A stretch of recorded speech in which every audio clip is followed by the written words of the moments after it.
Welcome to my YouTube channel medical and nurses सब। मेरा नाम है कीर्ति। सो गाइज, आज के इस वीडियो में हम पढ़ेंगे मॉक टेस्ट 14वां मॉक टेस्ट है यहाँ पर है। तो आई होप आपको वीडियो अच्छा लगे, क्योंकि यहाँ पर कम्युनिटी हेल्थ नर्सिंग के इमेज बेस्ड क्वेश्चन है, साथ ही साथ एमसीक्यू बेस्ड क्वेश्चन भी है। तो यहाँ पर 20+ क्वेश्चन है। तो आई होप आपको वीडियो अच्छा लगे तो लाइक करना ना भूलना, साथ ही साथ चैनल पर नए हैं तो सब्सक्राइब जरूर कर लेना।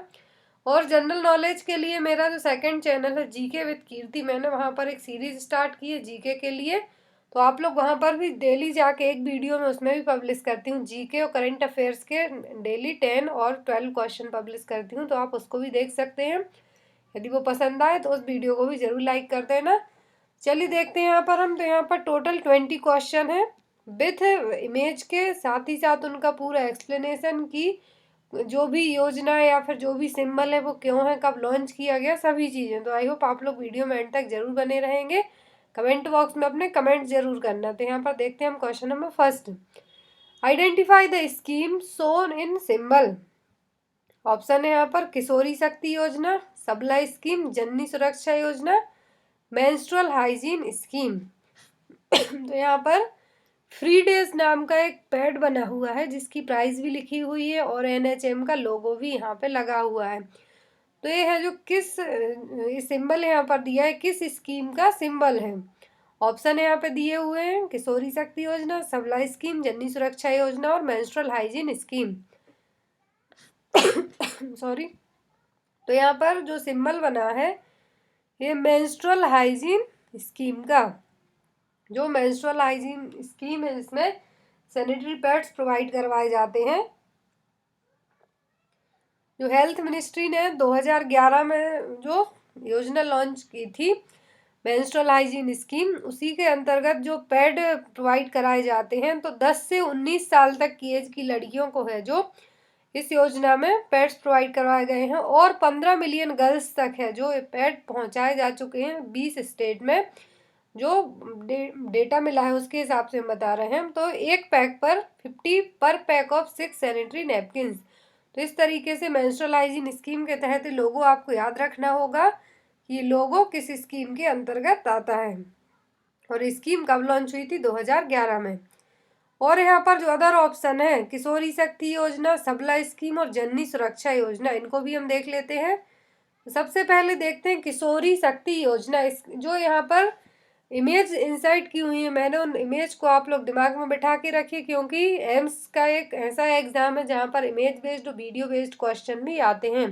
एटलीस्ट 10 से 15 क्वेश्चन आपको आ सकते हैं, क्योंकि 200 नंबर का पेपर, 200 मार्क और 200 नंबर का पेपर होने वाला है आपके लिए। माइनस मार्किंग है। 180 क्वेश्चन है, जो 180 क्वेश्चन है वो नर्सिंग के सब्जेक्ट से आने वाले हैं। रिमेनिंग 20 क्वेश्चन आपको जीके, करंट अफेयर और रीजनिंग से आएंगे। तो आप लोग अपने 180 नंबर्स का जो भी सिलेबस रहे नर्सिंग का वो अच्छे से कवर करके रखिए। जितने भी नर्सिंग के सब्जेक्ट्स हैं उनको अच्छे से पढ़ के रखिए, क्योंकि फॉर्म फिलअप की डेट तो है जो ख़त्म हो चुकी है, 18 अगस्त तक थी, बट फीस के लिए उन्होंने डेट बढ़ा दी है, 20 अगस्त तक कर दी है।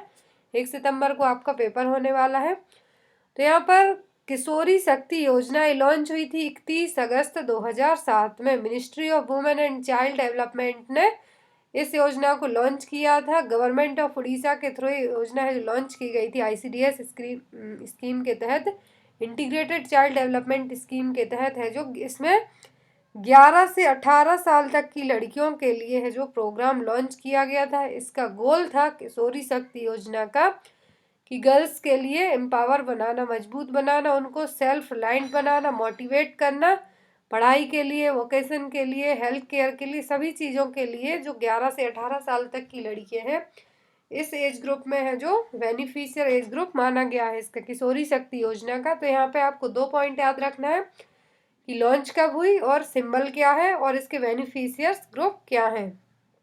नेक्स्ट है यहाँ पर सबला स्कीम। तो ये 2011 में लॉन्च की गई थी। Scheme for adolescent girls expansion approved by central government. तो department of women development and child welfare ने जो सबला स्कीम लॉन्च की थी 2011 में। तो ये स्कीम भी एडोलेसेंट गर्ल्स के लिए लॉन्च की गई थी। यहाँ पर लोगो दिया हुआ है, इसको आप लोग याद रखिए। नेक्स्ट जेएसवाई जननी सुरक्षा योजना। ये भी इसका सिंबल कई बार एग्जाम में आ चुका है, पूछा जाता है कि जेएसवाई का फुल फॉर्म क्या है। तो ये जननी सुरक्षा योजना 2005 में लॉन्च की गई थी और उसका लोगो ये रहा। नेक्स्ट क्वेश्चन हम देखते हैं, content composition of contraceptive shown in image. तो यहाँ पर गवर्नमेंट के थ्रू जो एस्ट्रोजन प्रोजेस्टेरॉन टैबलेट डिस्ट्रीब्यूट करवाई जाती हैं कॉन्ट्रासेप्टिव मेथड के तहत, तो इसमें जो एस्ट्रोजन और प्रोजेस्टेरॉन का कंपोनेंट है वो कितना है। तो एस्ट्रोजन का कंपोनेंट है यहाँ पर 150 mcg और प्रोजेस्टेरॉन का है 30 mcg। तो आपको ये कंपोनेंट याद रखना है और इमेज भी याद रखनी है कि किस चीज़ की इमेज है, कि यहाँ पर कितनी टैबलेट किस चीज़ के लिए दी जा रही हैं। तो आपको मेन तो याद रखना है कि ये कॉन्ट्रासेप्टिव जो एस्ट्रोजन और प्रोजेस्टेरॉन पिल्स हैं उसकी जो मेडिसिन है उसकी इमेज है और इसमें एस्ट्रोजन का कंटेंट होता है 150 mcg और प्रोजेस्टेरॉन का 30 mcg। Next is symbol shown in this image of. यहाँ पर एक सिंबल दिया हुआ है, ये देखिए आप लोग रेड कलर से जो दिख रहा है सर्किल के अंदर, तो किसका सिंबल है, national human rights commission, international yoga day या फिर नेशनल लिटरेसी मिशन। तो गाइस यहाँ पर जो सिंबल बना हुआ है ना तो इंटरनेशनल योगा डे का है ना ही नेशनल ह्यूमन राइट्स कमीशन का है, ये सिंबल है नेशनल लिटरेसी मिशन का। नेशनल लिटरेसी मिशन है, गवर्नमेंट ऑफ इंडिया ने एक प्रोग्राम लॉन्च किया था 1988 में 1988 में। तो इसका एम था कि 80 मिलियन एडल्ट्स के लिए जो 15 से 35 साल तक की एज ग्रुप यहाँ पर रखा था 15 से 35 साल और 18 ईयर का जो पीरियड रखा था 18 साल का पीरियड रखा था कि 80 मिलियन एडल्ट्स को इस प्रोग्राम के तहत क्या करना है, साक्षर कराना है, पढ़ाना लिखाना है। तो यहाँ पर 81% ऑफ यूथ हैं इंडिया में जो 15 से 24 साल की एज तक के हैं और उनमें से 63% एडल्ट हैं क्या है, लिटरेट हैं, पढ़े लिखे हैं। तो यहाँ पर जो नेशनल लिटरेसी मिशन लॉन्च किया गया था 1988 में, तो ये यूनेस्को स्टडी के थ्रू यहाँ पर जो डेटा मैंने अभी बताया है कि 15 से 24 साल तक की एज ग्रुप के 63% एडल्ट हैं जो लिटरेट हैं। तो सभी डेटा किसके थ्रू लिया गया है, यूनेस्को की जो रिसर्च हुई है उसके हिसाब से। तो आपको ये ये सिंबल याद रखना है और साथ ही साथ ये किसका है। तो ये मई 5 1905 से स्टार्ट किया गया था बट 1988 में इसको लॉन्च कर दिया गया था। नेक्स्ट है यहाँ पर इंटरनेशनल योगा डे। तो यहाँ पर आपको दो क्वेश्चन बहुत ही अच्छे से दिमाग में रखना है कि इंटरनेशनल योगा डे हर साल कब मनाया जाता है। तो हर साल इंटरनेशनल योगा डे 21 जून को मनाया जाता है। पहली बार कब मनाया गया था, 2015 में, 2015 में first time international yoga day celebrate किया गया था। नेक्स्ट यहाँ पर सिंबल है नेशनल ह्यूमन राइट्स कमीशन। तो आपके लिए सिंबल भी याद रखना, राष्ट्रीय मानव अधिकार आयोग। नेक्स्ट क्वेश्चन है यहाँ पर आइडेंटिफाई द प्रोग्राम स्कीम और plan launched by the government of India.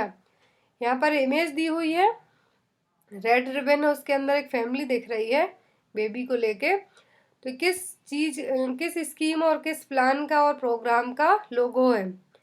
Option है यहाँ पर ICTC, ART, HIV AIDS, तो D PPTCT। तो यहाँ पर जो लोगो दिया हुआ है इसको आप लोग ध्यान से देखिए कि एड्स से रिलेट करता हुआ है, क्योंकि रेड रिबन का जिस तरीके का लोगो है जो एड्स की प्रॉब्लम होती है उसी में है जो लोगो यूज़ किया जाता है। बट सेंटर में फैमिली दी हुई है, जो एड्स का नॉर्मल लोगो होता है नैको का, नेशनल एड्स कंट्रोल जो ऑर्गेनाइजेशन है, तो उसका लोगो है जो सिंपल रेड रिबन होता है। बट यहाँ पर फैमिली भी दी हुई है सेंटर में। तो ये क्या है, ये है prevention of parent to child transmission, कि HIV के लिए है जो मदर से या फिर पेरेंट से बच्चों में होने से कैसे रोकें। तो ये वही प्रोग्राम है। It is an attempt to give the world HIV free generation, पूरे विश्व को HIV फ्री जनरेशन देने के लिए प्रोग्राम लॉन्च किया गया PPTCT, prevention of parent to child transmission. इसके तहत एक एम रखा गया, गोल रखा गया कि HIV इन्फेक्शन को प्रिवेंट करना है मदर से चाइल्ड में during the antenatal period, intranatal period या फिर पोस्ट नेटल पीरियड में। अलग अलग मेजर्स, अलग अलग मेथड्स यूज़ करके बच्चे के लिए मदर से HIV ट्रांसफ़र ना हो उसको रोकने के लिए एक जो प्रोग्राम बनाया गया वो है prevention of parent to child transmission. तो लोगों आपको याद रखना है, कंफ्यूज नहीं होना है, PPTCT का ना कि नैको का। नेक्स्ट क्वेश्चन, स्वच्छ भारत मिशन, ये क्वेश्चन आपको एग्जाम में आ सकता है। तो स्वच्छ भारत मिशन कब लॉन्च हुआ था? 2 अक्टूबर 2014 को, जिस दिन गांधी जी की जयंती मनाई जाती है उसी दिन हमारे प्राइम मिनिस्टर हैं उन्होंने इसके लिए लॉन्च किया था। इसका जो स्वच्छ भारत मिशन का हिंदी में नाम रखा जाए तो clean India mission, official name रखा गया था क्लीन इंडिया मिशन इंग्लिश में, और हिंदी में स्वच्छ भारत मिशन जो 2014 में लॉन्च किया गया था। इसमें बहुत सारे कैंपेन लॉन्च किए गए थे 2014 से 2019 के बीच में। जो भी सिटी है, टाउन है, स्ट्रीट, रोड, उन सभी के लिए किस तरीके से क्लीन किया जाए। तो ये एक लोगो है यहाँ पर जिसमें गांधी जी का चश्मा ही बना हुआ है, आपको याद हो तो। साथ ही साथ एक जगह लिखा है स्वच्छ, दूसरी तरफ भारत। नीचे की लाइन भी आपको याद रखनी, हो सकता है आपको एग्जाम में ये भी पूछी जा सके। नेक्स्ट है, identify the national health program depicted by the symbol. यहाँ पर एक आंख बनी हुई है, साथ ही साथ एक प्लस का निशान है। तो किस नेशनल हेल्थ प्रोग्राम का सिंबल है? IDSP, RCH, NPCB या फिर NBD, NBBDCP। तो यहाँ पर लोगो आपको पहचानना है, आंख बनी हुई है तो आप यहाँ पे अंदाजा लगा सकते हैं कि किससे रिलेट करता हुआ प्रोग्राम होगा, ब्लाइंडनेस से। तो ये जो इसका राइट आंसर होगा वो होगा NPCB, national program for control of blindness. उसके लिए है जो ये लोगो यूज़ किया गया है, national program for control of blindness. तो यहाँ पर इसका राइट आंसर होगा C। लोगो आपको याद रखना है। जो national program for control of blindness है, इसको लॉन्च किया गया था 1976 में।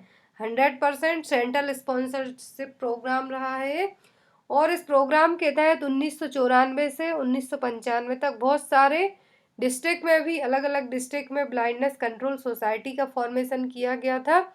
और इसका गोल रखा गया था कि 2020 तक 1.4% टू 0.3% जो 2020 तक ब्लाइंडनेस को कम करना है। National program for control of blindness launch कब हुआ? 1976।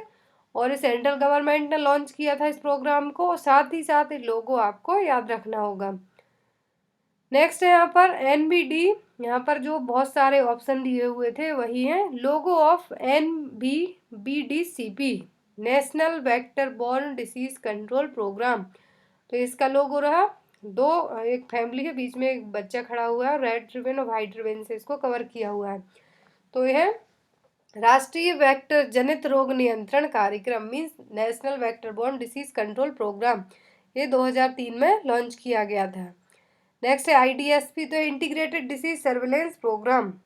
तो इसके लिए वर्ल्ड बैंक ने है जो 2004 से 2010 के बीच में इस प्रोग्राम के लिए लॉन्च किया। इसको एक इनिशिएट लिया गया था, एक्चुअल में एक प्रोग्राम ही है बट वर्ल्ड बैंक ने एक इनिशिएट लिया था नवंबर 2004 से 2010 तक, कि 2012 तक है जो 9 ऐसे स्टेट रखे थे इन्होंने कि जो भी इंटीग्रेटेड डिसीज से कवर करते हुए राज्य हैं उनके लिए कवर किया गया था। तो इसमें 9 राज्यों को रखा था, प्रायोरिटी दी गई थी अलग अलग 9 स्टेट के लिए। तो उसमें थे उत्तराखंड, राजस्थान, पंजाब, महाराष्ट्र, गुजरात, तमिलनाडु, कर्नाटक, आंध्र प्रदेश और वेस्ट बंगाल। तो इसके लिए एक बजट भी दिया था वर्ल्ड बैंक ने, उसी के तहत ही लॉन्च किया गया था। तो यहाँ पे आपको दो चीज़ें याद रखनी है कि IDSP का लोगो क्या है और ये किसने और कौन से इंटरनेशनल प्रोग्राम ने है जो इसका इनिशिएटिव स्टार्ट किया था। तो स्टार्ट किया था वर्ल्ड बैंक ने। नेक्स्ट है लोगो ऑफ डॉट्स। तो डॉट्स का लोगो यहाँ पर ए रहा। डॉट्स का फुल फॉर्म भी एग्जाम में आ सकता है, डॉट्स क्यों यूज़ किया जाता है तो ये भी आपको एग्जाम में आ सकता है। डॉट्स का फुल फॉर्म होता है directly observe treatment short course, और एक स्ट्रेटजी यूज़ की जाती है। डॉट्स एक ऐसी स्ट्रेटजी है जो ट्यूबरक्लोसिस के केस हैं उनको कम करने के लिए, उनका ट्रीटमेंट करने के लिए डॉट्स का यूज़ किया जाता है। और एग्ज़ाम में आपको ये पॉइंट दिया हुआ है जो डॉट्स जो रेजिमेन है, ट्रीटमेंट जो डॉट्स का दिया जाता है ट्यूबरक्लोसिस पेशेंट में, तो ये जो भी हेल्थ केयर वर्कर हैं उनके अंडर ऑब्जर्वेशन में पेशेंट को ट्रीटमेंट दिया जाता है। तो आपको ये लोगो याद रखना होगा डॉट्स का, डॉट्स क्यों यूज़ किया जाता है और इसका फुल फॉर्म क्या है। नेक्स्ट है identify the contraceptive device shown in this image. यहाँ पर एक कॉन्ट्रासेप्टिव डिवाइस दिख रही है, तो ये क्या है? ये एक कॉपर टी ही है क्योंकि टी शेप में बनी हुई है, बट एक किस तरीके की कॉपर टी है? ऑप्शन है copper T 220B, copper T 380A, copper T 7 प्रोजेस्टासाइड। तो ये है गाइस कॉपर T380A, जो कॉपर टी 10 साल तक के लिए है, जो रिलायबल मानी जाती है। बट जब भी आपको प्रेगनेंसी कंसीव करना हो तो आप इसको निकलवा सकते हैं। तो ये कॉपर T380A। और अलग कैटेगरी की भी कॉपर टी की इमेज दी हुई है आपको एग्जाम में। जरूरी नहीं है कि कॉपर T380A ही पूछे, और अदर कैटेगरी भी पूछ सकते हैं। Lippes loop, saf T coil, copper T200B, copper T380A, जो इमेज में जो क्वेश्चन है यहाँ पर, copper T220C, nova T, copper 7, copper fix, copper T380 slim line, ये स्लिम लाइन कॉपर टी है, मल्टीलोड 375 और लेवोनोजेस्ट्रॉल इंट्रायूट्राइन डिवाइस। तो आपको ये सभी कॉपर टी याद रखनी होंगी, कि इमेज वाइज आपको याद रखनी होगी कि, और एक कितने टाइम तक इनका ड्यूरेशन है भी याद रखना होगा कि कौन सी कॉपर्टी कितने लॉन्ग टाइम तक यूज़ की जा सकती है। नेक्स्ट क्वेश्चन है content composition of pills shown in photograph. तो यहाँ पर ये माला डी दी हुई है। तो यहाँ पर माला डी में कितनी मेडिसिन है जो प्रेजेंट होती हैं, तो इसमें एस्ट्रोजन और एथिलीन एस्ट्रॉइडल टैबलेट्स प्रेजेंट होती हैं, प्रोजेस्टेरॉन एस्ट्रॉइडल जो टैबलेट्स प्रेजेंट होती हैं यहाँ पर। तो एक गवर्नमेंट के थ्रू दी जाने वाली टैबलेट है, ओरल कॉन्ट्रासेप्टिव पिल्स हैं जो माला डी, गर्भ निरोधक गोलियाँ। तो यहाँ पर इनका कंपोजिशन पूछा है कि इस मेडिसिन में कितना एस्ट्रोजन और कितना प्रोजेस्टेरॉन है जो प्रेजेंट रहता है। ऑप्शन है 15 mcg estrogen, 300 mcg progesterone, 150 mcg estrogen, 30 mcg progesterone, 30 mcg estrogen, 150 mcg progesterone, और डी है 300 mcg estrogen and 15 mcg progesterone. तो यहाँ पर जो कंपोजिशन होता है माला डी में इन मेडिसिन का एस्ट्रोजन और प्रोजेस्ट्रॉन का, तो वो होता है 30 mcg एस्ट्रोजन और 150 mcg प्रोजेस्ट्रॉन प्रेजेंट होता है माला डी टैबलेट्स में। तो यहाँ पर राइट आंसर होगा C. Next is location of head quarter of international health agency shown in this image. यहाँ पर लोगो दिख रहा है आपके लिए, तो किस हेल्थ एजेंसी का लोगो है पहले तो आपको ये पता होना चाहिए, तभी आप बता पाएंगे कि ये हेल्थ एजेंसी है कहाँ पर। तो ये जो लोगो दिख रहा है ये है यूनिसेफ का, और यूनिसेफ का हेड क्वार्टर कहाँ पर है, तो वो न्यूयॉर्क में। तो यहाँ पर आपके लिए मेन है लोगो याद होना चाहिए। और दूसरी चीज़ है कि जब आपको लोगो पता होगा कि ये किस इंटरनेशनल हेल्थ ऑर्गेनाइजेशन और एजेंसी का लोगो है, तभी आपको पता होगा कि उसका हेड क्वार्टर कहाँ पर रहेगा, और वो हेल्थ एजेंसी की स्थापना कब हुई थी ये भी आपको पता होना चाहिए। तो ये लोगो है गाइस यूनिसेफ का, और यूनिसेफ का हेड क्वार्टर कहाँ पर है, न्यूयॉर्क में। तो यूनिसेफ कब एस्टेब्लिश हुई थी, तो हुई थी 11 दिसंबर 1946 में। WHO का भी कई बार एग्जाम में आ सकता है आपके लिए। तो WHO का हेड क्वार्टर तो जेनेवा में है। उसके अभी रिसेंट में डायरेक्टर कौन है, टेड्रोस, डॉक्टर टेड्रोस। और साथ ही साथ उसकी स्थापना हुई थी 7 अप्रैल 1948 को। हेड क्वार्टर कहाँ पर है, जेनेवा में। और हर साल 7 अप्रैल को है जो क्या मनाया जाता है, वर्ल्ड हेल्थ विश्व स्वास्थ्य दिवस। तो यहाँ पर हम बात कर रहे हैं यूनिसेफ की। तो यूनिसेफ की स्थापना हुई थी 11 दिसंबर 1946 को, और इसका हेड क्वार्टर कहाँ पर है, न्यूयॉर्क में। इसका फुल फॉर्म है, ये भी एग्जाम में आपको आ सकता है, united nation international children's emergency fund. Next question देखते हैं हम, question number 13। Identify the international health agency shown in this image. यहाँ पर भी सेम क्वेश्चन है, बट क्वेश्चन सेम नहीं है, फॉर्म सेम है उस क्वेश्चन का। तो एक लोगो दिख रहा है आपके लिए, तो किस हेल्थ एजेंसी का, किस इंटरनेशनल हेल्थ एजेंसी का लोगो है। ऑप्शन है WHO, UNICEF, international labour organization and food and agriculture organization FAO। तो यहाँ पर जो लोगो दिख रहा है ना तो यूनिसेफ का है, ना ही ILO का है, ना ही FAO का है। ये लोगो है किसका, WHO का, वर्ल्ड हेल्थ ऑर्गेनाइजेशन का, जिसके बारे में मैंने जस्ट अभी बताया है। तो आपको लोगो याद रखना होगा। तो इसका राइट आंसर क्या होगा, WHO। इसकी स्थापना हुई थी 7 अप्रैल 1948 को, हेडक्वार्टर है जेनेवा में। Next is location of headquarter of international health agency in image. तो यहाँ पर CDC जो इमेज में लिखा हुआ है वाइट कलर से, तो ये किस हेल्थ एजेंसी का लोगो है। और आपको जब हेल्थ एजेंसी का नाम पता होगा तभी तो ये पता होगा कि इसका हेडक्वार्टर कहाँ पर है। तो ये है centre for disease control and prevention जो ऑर्गेनाइजेशन हेल्थ एजेंसी है उसी का लोगो है, और इसका जो हेड क्वार्टर है वो है एटलांटा में। तो CDC, अभी आपने WHO, CDC, ICCR जो बहुत पढ़ रहे होंगे कोविड-19 के कारण, आप लोग हर एक न्यूज़ में आपको देखने को मिलता होगा, तो वही CDC है। तो इसका फुल फॉर्म है centre for disease control and prevention. एक नेशनल पब्लिक हेल्थ इंस्टीट्यूट है जो कि US में प्रेजेंट है, और इसका हेड क्वार्टर कहाँ पर है? एटलांटा, जॉर्जिया में। तो यहाँ पर जो यूनाइटेड स्टेट की हेल्थ एजेंसी है, यहाँ पर जो भी डिसीज कंट्रोल इसकी रिसर्च होती है, बहुत सारी चीज़ें होती हैं यहाँ पर। तो इसका हेड क्वार्टर कहाँ पर है? Atlanta, Georgia. नेक्स्ट है नेशनल टोबैको कंट्रोल प्रोग्राम। तो जिंदगी चुनो तंबाकू नहीं। जो भी लोग भाई तंबाकू खाते हैं वो लोग ना खाएं, क्योंकि जिंदगी चुनो तंबाकू नहीं। यहाँ पर इस लोगो में यही लिखा हुआ है, फिंगर्स दी हुई हैं दो, बीच में एक फ्लावर है, तो उसमें लिखा है जिंदगी चुनो तंबाकू नहीं। तो इसको आप पहचान सकते हैं कि किस चीज़ का लोगो है। तो ये नेशनल टोबैको कंट्रोल प्रोग्राम का लोगो, जो 2007 से 2008 के बीच में प्रोग्राम लॉन्च हुआ था। इसका एग्जैक्ट टाइमिंग है जो पता नहीं है।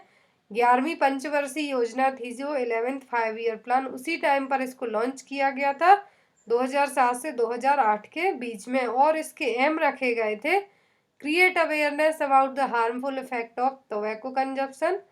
आपके लिए तंबाकू खाने से क्या हार्मफुल इफेक्ट होंगे। Reduce and production of supply of tobacco products. जो भी तंबाकू जहाँ बनती है उसको कम करना है, प्रोडक्शन को और उसकी सप्लाई को, और इफेक्टिव इम्प्लीमेंट अपनाने हैं। इंश्योर रहना है कि इफेक्टिव चीज़ें हुई हैं या नहीं। तो ये नेशनल टोबैको कंट्रोल प्रोग्राम का सिंबल है। नेक्स्ट है location of organization depicted by the symbol in this image. यहाँ पर नेको का, नेशनल एड्स कंट्रोल ऑर्गेनाइजेशन का लोगो दिया हुआ है, सिंबल दिया हुआ है रेड रिबन में।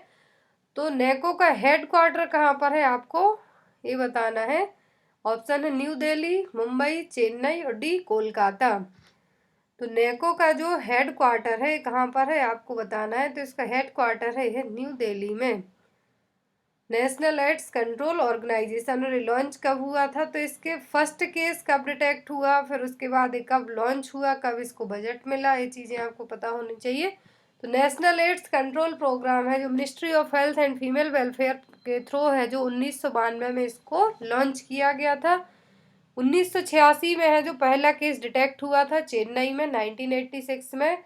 1990 में HIV एड्स के लिए सेल बनाई गई थी, बट 1992 में प्रोग्राम को लॉन्च किया गया था नेको प्रोग्राम के लिए। और इसका जो फर्स्ट जो नेको प्रोग्राम है, इसकी फर्स्ट सेल स्टार्ट की गई थी 1994 से 1999 में।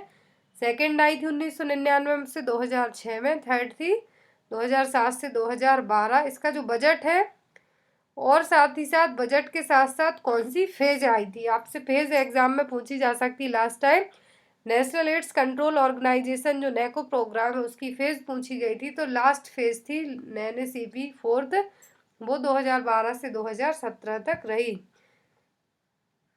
नेक्स्ट है identify the contraceptive device shown in this image. यहाँ पर एक इमेज दी हुई है, आपको पहचानना है कि कौन सी कॉन्ट्रासेप्टिव डिवाइस है। ऑप्शन है यहाँ पर vaginal ring, lipase loop, Mirena और प्रोजेस्टासाइट। तो यहाँ पर इसका जो राइट आंसर होगा वो होगा लिपे लूप। ये क्या है? लिपे लूप है। और जो अदर कॉन्ट्रासेप्टिव है, मिरेना जो एक हार्मोनल इंट्रायूट्राइन डिवाइस है, ये इसकी इमेज रही यहाँ पर। वेजाइनल रिंग, इसको इस तरीके से वेजाइना में इंसर्ट किया जाता है। नेक्स्ट है यहाँ पर प्रोजेस्टासाइट, तो इसको भी जो इंट्रायूट्राइन डिवाइस ये मान सकते हैं, इसको भी इंसर्ट किया जाता है।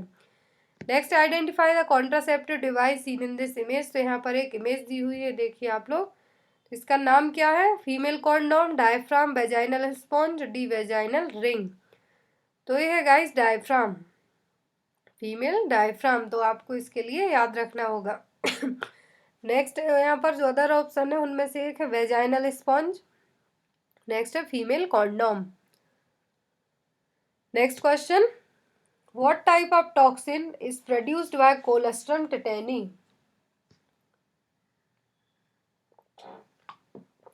कोलेस्ट्रम टिटेनी है टिटनस टॉक्साइड को क्रिएट करता है। ये किस तरीके के टॉक्सिन प्रोड्यूस करता है? एक्सोटॉक्सिन, एंडोटॉक्सिन, ऑर्गेनिक टॉक्सिन या फिर इनऑर्गेनिक टॉक्सिन।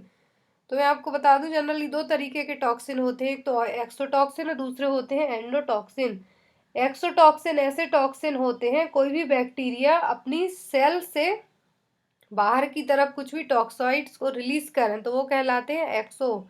और एंडोटॉक्सिन ऐसे टॉक्सिन्स होते हैं कि जो सेल्स के अंदर ही पहले से ही प्रेजेंट होते हैं, तो कहलाते हैं एंडोटॉक्सिन।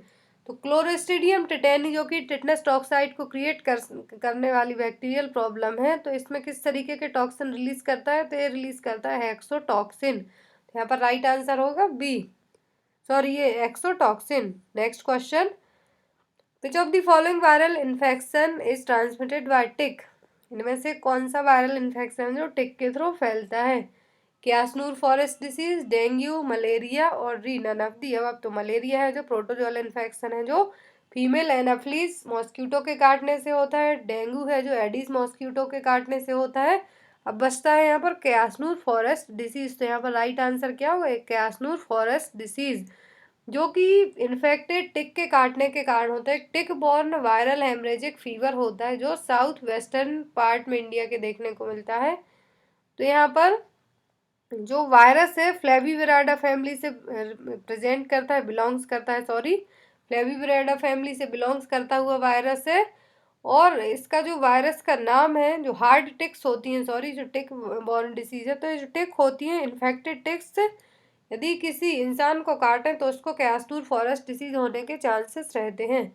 तो ये जो हार्ड टिक है उसका नाम क्या है, हीमोफैसिलिस स्पिनजेरा, जो कि KFDV डिसीज को कॉज करने का कारण बन सकती है। क्यासनूर फॉरेस्ट डिसीज जो वायरल हेमरेजिक फीवर भी कहलाता है। सो आई होप गाइज आपको क्वेश्चन जरूर अच्छे लगे हों, तो वीडियो को लाइक जरूर कर देना। Thank you for watching us, bye bye.